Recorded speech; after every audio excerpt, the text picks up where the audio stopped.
ครับบรรยากาศประชาชนบ้านหลากทุกคนกำลังทางโรงเรียนกำลังพากันอนามัยเดินโรงเรียนทุกคนประชาชนบ้านหลาก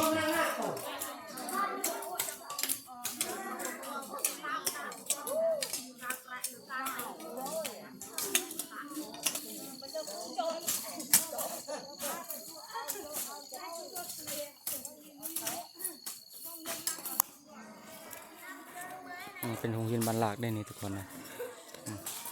ประชาชนเขากำลังทางอนามัยเดินโรงเรียนนี่ทุกคนเอาบุกจะน้อยกันแล้วนี่เอาบุกยัง